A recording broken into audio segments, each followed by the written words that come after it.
یہی کرنا بھی کچھ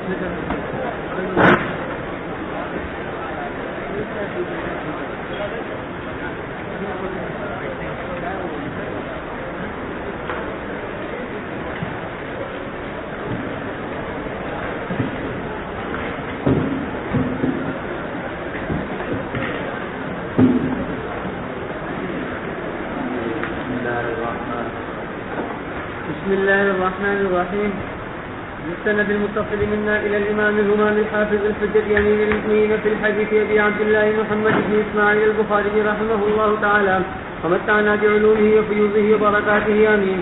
قال حدثنا سعيد بن الربيع قال حدثنا علي بن المبارك عن يحيى عن عبد الله بن أبي قلابة رضي الله تعالى عنه وعنهم أن أباه حدثه قال انطلقنا مع النبي صلى الله عليه وسلم. قال حدثنا عتبة بن خالد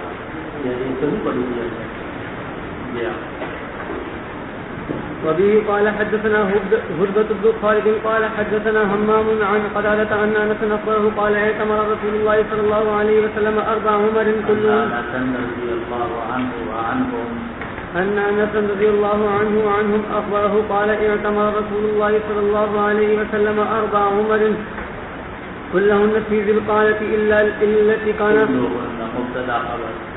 كلهن في ذي القعدة إلا التي كانت مع حجته عمرة من الحديبية في ذي القعدة وعمرة من العام المقبل في ذي القعدة وعمرة من الجعرانية حيث قسم غنائم حنين في ذي القعدة وعمرة مع حجته. حدیث شریف آسان ہے کہ آپ نے کل 4 عمرے کیے اور چاروں کے چاروں ذی القعدہ میں سے سوائے اس عمرے کے جو آپ نے حج کے ساتھ کیا تھا.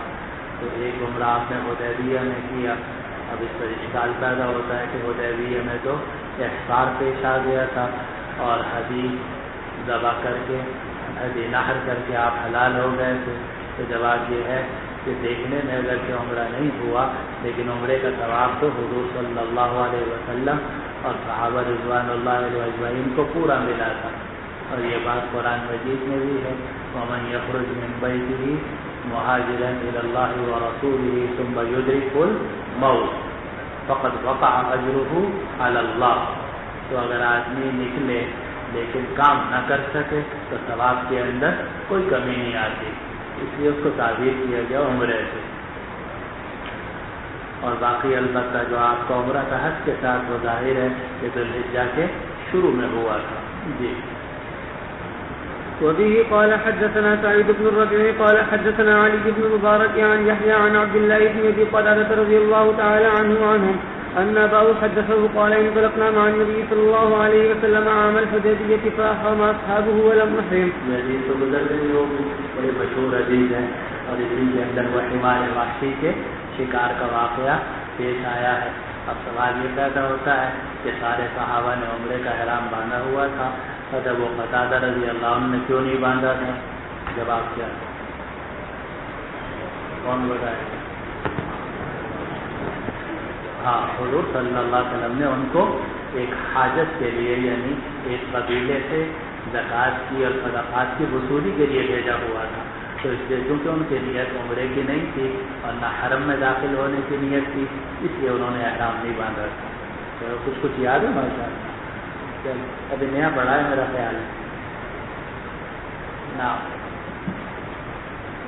وبه قال حدثنا عبيد الله بن موسى عن إسرائيل عن أبي إسحاق عن البراء قال رضي الله تعالى عنهم قال تعودون أنتم الفتح فتح مكة وقد كان فتح مكة فتحا ونحن نعد الفتح بيعة الرضوان يوم الحديبية كنا مع النبي صلى الله عليه وسلم 14 رمية والحديبية بئر فنزحناها فلم نترك فيها قطرة فبلغ ذلك النبي صلى الله عليه وسلم فأتاها فجلس على شفيرها ثم دعا بإناء من ماء فتوضأ ثم مضمض ودعا ثم صبه فيها فتركناها غير بعيد ثم إنها أصدرتنا ما شئنا نحن وركابنا. ورد یریدو کے معنی ہوتے ہیں پانی پر گزرنا اور صدر یصدرو کے معنی ہوتے ہیں پانی سے واپس جانا. تو انہا اصدرتنا کا ترجمہ یہ ہوگا کہ پھر اس کنویں نے ہمیں واپس کیا ما شئنا نحن ورکابنا جتنا ہم نے چاہا اور ہماری سواریوں نے چاہا یعنی خوب پیٹ بھر کے ہم نے پانی پیا اور پھر اس کے بعد واپس آئے. تو رسول اللہ صلی اللہ علیہ وسلم کی کلی کی برکت سے اور آپ کے لعاب دہن کی برکت سے اللہ سبحانہ و تعالیٰ نے کنویں کے اندر پانی جاری فرما دیا. اور جیسا کہ آپ نے سیرت کی کتاب میں پڑھا ہوگا کہ حدیبیہ کے سفر میں اور ساتھ ساتھ تبوک کے سفر میں ان دو سفروں کے اندر معجزات کا بہت ظہور ہوا ہے. اس لیے کہ یہ دونوں جو سفر تھے اس میں مسلمانوں کے دل ٹوٹے ہوئے تھے, حالات تنگ تھے, تو ان دو سفروں کے اندر معجزات کا بڑا زور ہوا ہے. کبھی پانی آپ کی انگلیوں سے ابل رہا ہے, کبھی کنویں سے پانی ابل رہا ہے, کبھی کھانے میں برکت ہو رہی ہے. تو یہ معجزات کثرت سے ظاہر ہوئے ہیں ان دو سفروں میں. جی. وبه قال حدثني فضل بن يعقوب قال حدثنا الحسن بن محمد بن أعجن أبو علي الحراني قال حدثنا زهير قال حدثنا أبو إسحاق قال أنبأنا البراء بن عازب رضي الله تعالى عنه وعنهم أنهم كانوا مع رسول الله صلى الله عليه وسلم يوم الحديبية 1400 أو أكثر فنزلوا.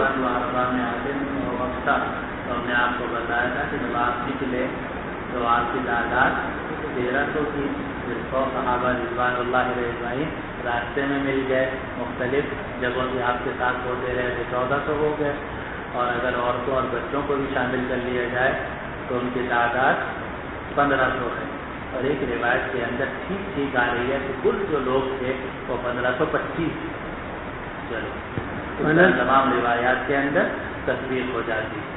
نکلے 1300 سے, 100 حضرات مجاہدین رستے میں شامل ہوئے اور باقی جو تھے وہ عورتیں اور بچے تھے. اس طرح تعداد 1500 سے اوپر ہو گئی.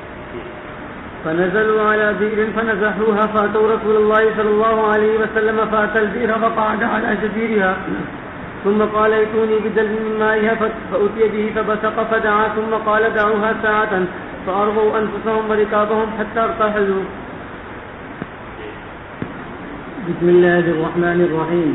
بالسند المتصل منا إلى الإمام الهمام الحافظ الحجة أمير المؤمنين في الحديث أبي عبد الله محمد بن إسماعيل البخاري رحمه الله تعالى ومتعنا بعلومه وفيوضه وبركاته آمين. قال حدثنا يوسف بن عيسى قال حدثنا ابن فضيل قال حدثنا حسين عن سالم عن جابر رضي الله عنه قال عطشنا الناس يوم الحديبية ورسول الله صلى الله عليه وسلم بين يديه ركوة فتوضأ منها ثم أقبل الناس نحوه فقال رسول الله صلى الله عليه وسلم ما لكم؟ قالوا يا رسول الله ليس عندنا ماء نتوضأ به ولا نشرب إلا ما في ركوتك. قال فوضع النبي صلى الله عليه وسلم يده في الركوة. چمڑے کے برتن میں جو کچھ پانی ہے بس یہی ہے, اس کے علاوہ پورے لشکر میں کوئی پانی نہیں. قال فوضع النبي صلى الله عليه وسلم يده في الركوة فجعل الماء يفور من بين أصابعه كأمثال العيون. قال فشربنا وتوضأنا فقلت لجابر كم كنتم يومئذ؟ قال لو كنا 100,000 لكفانا كنا 1500. اگر ہم 1,00,000 بھی ہوتے تو وہ پانی ہمارے لیے کافی ہو جاتا, لیکن ہم 1500 تھے. اور یہیں سے وہ سہیلی پوچھتے ہیں ہے کہ کون سا پانی سب سے افضل ہے, تو کہا جاتا ہے کہ سب سے افضل پانی وہ ہے تو جناب رسول اللہ صلی اللہ علیہ وسلم کی انگلیوں سے جاری ہوا, اور وہ پانی جو تھا زمزم سے بھی افضل ہے. قال حدثنا الفضل بن محمد قال حدثنا يزيد بن زريع عن سعيد عن قتادة قلت لسعيد بن المسيب بلغني أن جابر بن عبد الله رضي الله عنهم قال أن كان يقول كانوا 1400 فقال لي سعيد حدثني جابر كانوا 1500 الذي بايعوا النبي صلى الله عليه وسلم يوم الحديبية. تابعه أبو داود قال حدثنا قرة عن قتادة وتابعه محمد بن بشار قال حدثنا وبه قال حدثنا أبو داود قال حدثنا شعبة وبه قال حدثنا علي قال حدثنا سفيان قال عمرو سمعت جابر بن عبد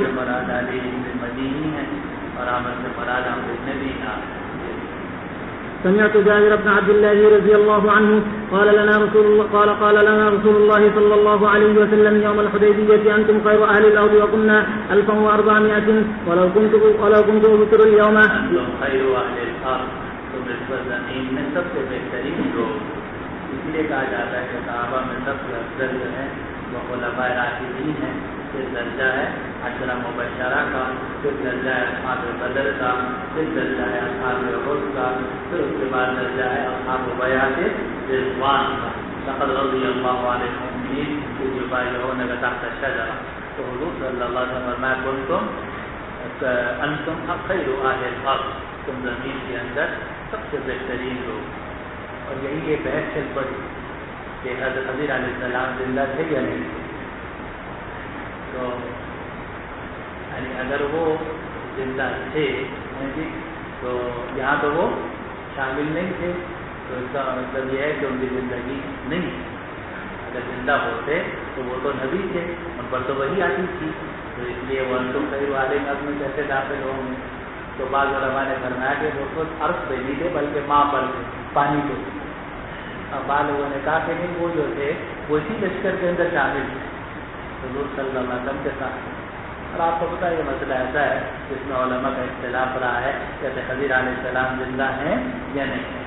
تو علماء کی ایک جماعت کہتی ہے کہ انتقال ہو چکا، اور علماء کی ایک جماعت کہتی ہے کہ وہ زندہ ہے. ہر ایک کے اپنے دلائل اور اپنی، اور یہ بات رہتی ہے کہ مانو مانو نہ مانو نہ مانو، کچھ فرق نہیں پڑتا، اس لیے بحث کرنا فضول ہے. جی. لأرأيتكم مكان الشجرة تابعه الأعمش سمع سالما سمع جابرا 1400. قال عبيد الله بن معاذ حدثنا أبي قال حدثنا شعبة عن عمرو بن مرة قال حدثني عبد الله بن أبي أوفى رضي الله عنه كان أصحاب الشجرة 1300. تاکہ ہر لفظ آپ منہ کھول کر، یہ منہ بند کر کے جو پڑھا جاتا ہے نا اس سے کام خراب ہوتا ہے. منہ کھول کر پورا ہر لفظ آپ نکلنا چاہیے. وكانت أسلمت من يتكلم بكلام فصل، اور آتا ہے کہ يحفظه من جلس إليه، آپ کا کلام بالکل صاف صاف ہوتا تھا اور آدمی آرام سے سمجھ لیتا تھا. جی. وكانت أسلمت من المهاجرين. وبه قال حدثنا إبراهيم بن موسى قال أخبرنا عيسى عن إسماعيل عن قيس أنه سمع مرداس الأسلمية رضي الله عنه يقول وكان من أصحاب الشجرة يقبض الصالحون فالأول وتبقى حفالة كحفالة التمر والشعير لا يعضغ الله بهم شيئا. اور یہ بھی اصحاب بیعت رضوان میں سے تھے، وہ یہ فرماتے تھے کہ نیک لوگ جو ہیں ان کی روح قبض کر لی جائے گی ایک اور اس کے بعد پورا کرکٹ باقی رہ جائے گا، جیسے رسی کھجوریں اور رسی جو، اور اللہ کو ان کی کوئی پرواہ نہیں ہوگی. یہ وہ بات ہے جو آپ نے پیچھے پڑھی ہوگی کہ علم جو ہے وہ اس طرح سے نہیں ہوگا کہ کتابیں اٹھا لی جائیں گی، بلکہ علم جو ہے وہ قبض کیا جائے گا علماء کے قبض کرنے کے ساتھ. تو نیک لوگ اٹھتے چلے جاتے ہیں تو نیکی کے اندر فرق آتا چلا جاتا ہے، اور آنے والے اس درجے میں متقی، اس درجے میں صادق اور مخلص نہیں ہوتے جو پرانے لوگ ہوتے. جی. وہ سب کا حفاظ تو پورا کر باقی رہ جائے گا، جیسے رسی کے چورے اور رسی جو ہوتی ہے اللہ کو ان سے کوئی پرواہ نہیں ہوتی. نعم. وبه قال حدثنا علي بن عبد الله قال حدثنا سفيان عن الزهري عن عروة عن مروان والمسور بن مخرمة قال رضي الله عنهم قال خرج النبي صلى الله عليه وسلم عام الحديبية في 19 من أصحابه فلما كان بذي الحليفة قلد الهدي وأشعر وأحرم منها. لا أحصي كم سمعته من سفيان حتى سمعته يقول لا أحفظ من الزهري الأشعار والتقليد. الاشعار میں زمین آسمان کا فرق ہے. اشعار جمع شعر کی، اور اشعار کے معنی زخم لگانا اور زخم لگا کر نشان ڈالنا. الاشعار والتقليد فلا أدري يعني موضع الاشعار والتقليد أو الحديث كله. یعنی سفیان بن عیینہ کہتے ہیں کہ میں نے یہ حدیث امام زہری سے سنی تو اب مجھے یاد نہیں رہا کہ اشعار اور تقلید کا انہوں نے ذکر کیا تھا یا نہیں کیا تھا. یعنی سفیان بن عیینہ پہلے جب زہری رحمہ اللہ کی حدیث نقل کرتے تھے تو اشعار اور تقلید کا ذکر کرتے تھے اور یہ بتاتے تھے کہ امام زہری نے اس کو ذکر کیا، لیکن بعد میں ان کو شک ہو گیا کہ یہ اشعار اور تقلید جو ہے یہ استاد نے مجھے اس کا ذکر کیا تھا یا نہیں کیا تھا. تو اس کو سفیان نے فرمایا کہ لا احفظ من الزہری الاشعار والتقلید. لیکن نیچے کے جو راوی ہیں وہ کہتے ہیں کہ اب مجھے یہ یاد نہیں ہے کہ سفیان کے لیے کو جو شک ہوا تھا یہ پوری حدیث میں شک ہوا تھا یا صرف اشار اور تخلیق کے حصے میں شک ہوا تھا. اور آگے پیچھے جو روایات آ رہی ہیں شاید آپ نے کتاب الحج میں بھی پڑھ لی ہوں گی, اس سے معلوم ہوتا ہے کہ سفیان بن عیینہ رحمہ اللہ کو جو شک ہوا ہے ساری حدیث میں شک نہیں ہوا, صرف اشار اور تخلیق کے اندر شک ہوا. باقی اشار جو ہے اس کے بارے میں آپ جانتے ہیں کہ جمہور علماء کے نزدیک وہ مستحب ہے اور امام ابو حنیفہ رحمۃ اللہ علیہ کی اس کی کراہیت مقبول ہے, لیکن ساتھ ساتھ فقہاء فرماتے ہیں کہ امام ابو حنیفہ رحمۃ اللہ علیہ جو اس کو مکروہ قرار دیا وہ اشار میں مبالغے کو مکروہ قرار دیا, ورنہ نفس اشار ان کے ہاں بھی جائے. وفيه قال حدثنا الحسن بن خلف قال حدثنا إسحاق بن يوسف عن أبي بشر ورقاء عن ابن أبي نبيح عن مجاهد قال حدثني عبد الرحمن بن أبي ليلى عن كعب بن عجرة رضي الله عنهم أن رسول الله صلى الله عليه وسلم راه وقمله يثبت على وجهه فقال أيذيك هوامك قال نعم فأمره رسول الله صلى الله عليه وسلم أن يحلق وهو بالحديبية لم يبين لهم أنهم يحلون بها وهم على طمع أن يدخلوا مكة فأنزل الله الهدي فأمره رسول الله صلى الله عليه وسلم فريقا بين 6 مساكين أو يهدي شاة أو يصوم 3 أيام. وبه قال حدثنا إسماعيل بن عبد الله قال حدثني مالك عن زيد بن أسلمة عن أبيه رضي الله عنه قال خرجت مع عمر بن الخطاب رضي الله عنه إلى السوق فلحقت عمر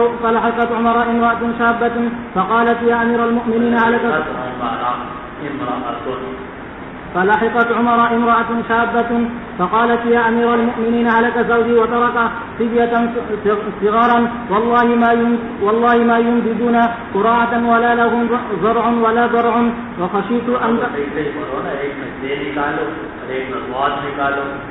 زرع وضرع وخشيت أن تأكلهم ضبع وأنا بنت خفاف بن أيماء الغفاري وقد شهد بالحديبية مع النبي صلى الله عليه وسلم فوقف معها عمر ولم يمض ثم قال مرحبا بنسب قريب ثم انصرف إلى بعير ظهير كان مربوطا في الدار فحمل عليه غرارتين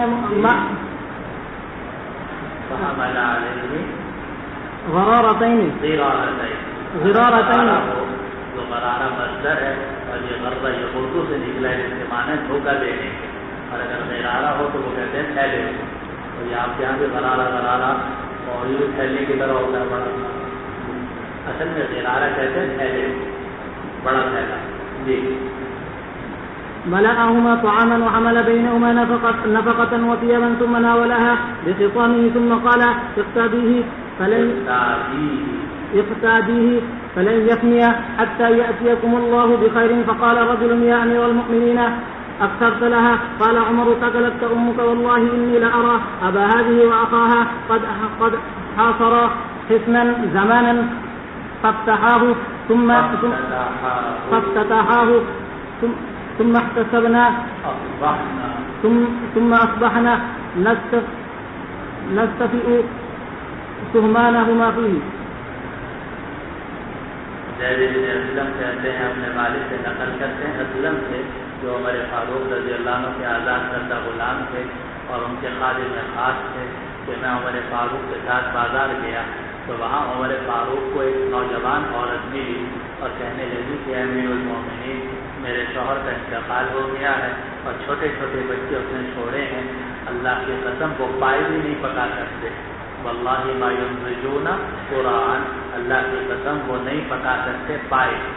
تو قرآن کہتے ہیں پائے کو, جیسے گوشت خریدنا مشکل ہوتا ہے, پائے خریدنا آسان ہوتا ہے پکا کے اپنا شوربہ ووربہ بنا کے, تو ان میں تو اتنی طاقت بھی نہیں ہے کہ وہ پائے پکا سکیں.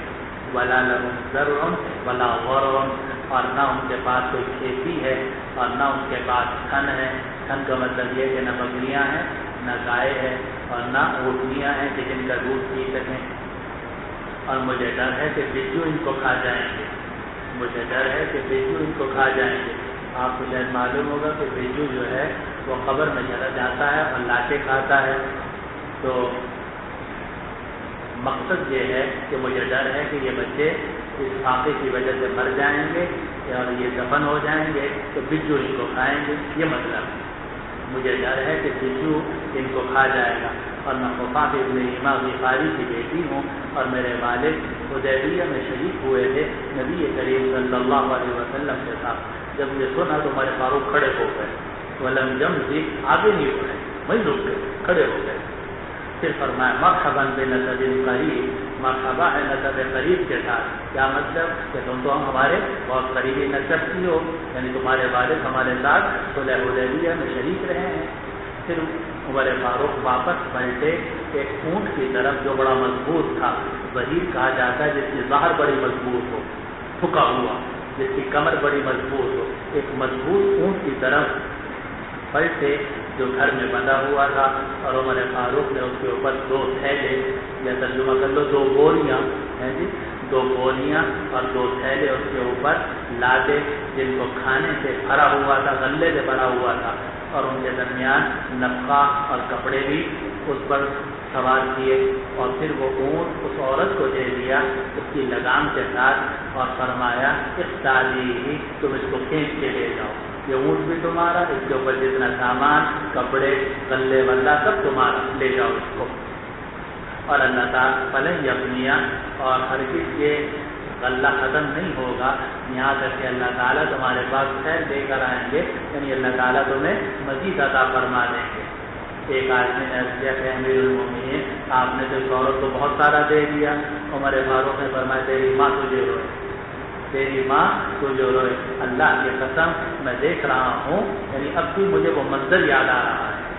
اتنی لارا میں دیکھ رہا ہوں تو برا مجھے وہ منظر یاد ہے کہ اس کے والد اور اس کے بھائی نے ایک قلعے کا محاصرہ کیا ہوا تھا ایک زمانے تک, اور پھر دونوں نے مل کر اس قلعے کو فتح کیا تھا, اور پھر اب ہم ہو گئے ہیں کہ ان کے حصے ہم وصول کر رہے ہیں.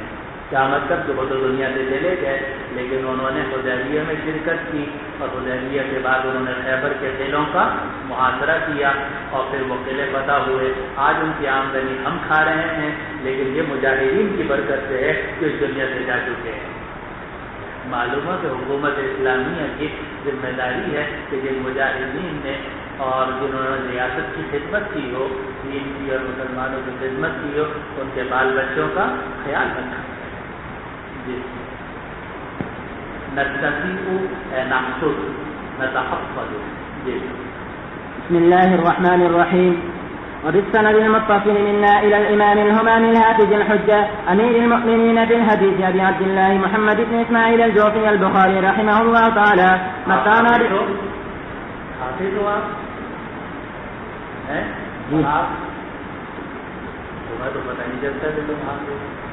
ہم نے دیکھا جو آدمی جتنا اچھا قرآن مجید پڑھتا ہے اتنے میں اچھی وہ عبارت بھی پڑھے گا. اور اگر جب میں دیکھتا ہوں نا عبارت صحیح نہیں ہے, منہ میں پڑھ رہا ہے, تو اس کا مطلب یہ ہے کہ قرآن بھی صحیح نہیں پڑھتا. بالکل مجھے تو 100% اس پر سال کا میرا تجربہ ہے. جو آدمی قرآن صحیح پڑھتا ہے, صاف پڑھتا ہے, وہ عبارت بھی صاف پڑھتا ہے. اور جو قرآن جو ہے وہ گول مول طریقے سے پڑھتا ہے منہ میں, تو وہ میری عبارت بھی اسی طریقے سے پڑھتا ہے. چلو متعنا بعلومه وفيوضه وبركاته آمين. قال حدثني محمد بن رافع قال حدثنا شبابة بن سوار أبو عمرو الفزاري قال حدثنا شعبة عن قتادة عن سعيد بن المسيب عن أبيه رضي الله تعالى عنه وعنهم قال لقد رأيت الشجرة ثم أتيتها بعد فلم أعرفها. قال محمود ثم أنسيتها بعد. یعنی وہ درخت جو ہے وہ کڑمٹ ہو گیا. شروع میں تو صحابہ کو یاد رہا کہ یہ وہ درخت تھا کہ جو یبایعونک تحت الشجرہ, یہ وہ درخت ہے جس کا قرآن نے ذکر کیا. لیکن بعد میں وہ درخت دوسرے درخت کے ساتھ ایسا گڑبڑ ہوا کہ پتہ ہی نہ چلا کہ یہ تھا یا یہ تھا, یعنی صحابہ کو شک ہونے لگا. پھر اس کے بعد لوگوں نے اندازے سے ایک درخت کو متعین کیا اور وہاں جمع ہوتے تھے. تو عمر فاروق رضی اللہ عنہ کو یہ خیال ہوا کہ یہ معاملہ آگے بڑھے گا, یہ تبرک جو ہے وہ زیادہ حد سے آگے بڑھ جائے گا. ایک تو ویسی شک ہے کہ پتہ نہیں یہ درخت تھا یا نہیں تھا, اور پھر اس درخت کے اوپر لوگوں کا جمع ہونا اور پھر اس کو مقدس سمجھ کر وہاں بیٹھنا, آنا, عبادت کرنا, دعا کرنا, یہ بات حد سے بڑھ رہی تھی. اس لیے ہمارے فاروق رضی اللہ عنہ نے اس درخت کو بھی کٹوا دیا, جیسا کہ آپ نے پڑھا ہوگا. جی وبه قال حدثنا محمود قال حدثنا عبيد الله عن إسرائيل عن طارق بن عبد الرحمن قال عن طارق بن عبد الرحمن رضي الله تعالى عنه قال انطلقت حاجا فمررت بقوم يصلون قلت ما هذا المسجد قالوا هذه الشجرة حيث بايع رسول الله صلى الله عليه وسلم بيعة الرضوان فأتيت سعيد بن المسيب فأخبرته فقال سعيد حدثني أبي أنه كان في من بايع رسول الله صلى الله عليه وسلم تحت الشجرة قال فلما أخرجنا من العالي المقبل نسقيناها فلم نقدر عليها ہم اس پر قادر نہ ہوئے یعنی پھر پتہ نہ چلا کہ درخت یہ تھا یا وہ تھا. فقال سعيد إن أصحاب محمد صلى الله عليه وسلم لم يعلموها وعلمتموها أنتم فأنتم أعلم. صحابہ کو تو علم نہیں ہوا اور اے لوگوں کو علم ہو گیا ہے. تو جب صحابہ کو شک ہو گیا تو ظاہر ہے کہ پھر ان کی درخت کی وہ حیثیت بھی باقی نہ رہی, اسی لیے عمر فاروق رضی اللہ عنہ نے اس درخت کو کٹوا دیا.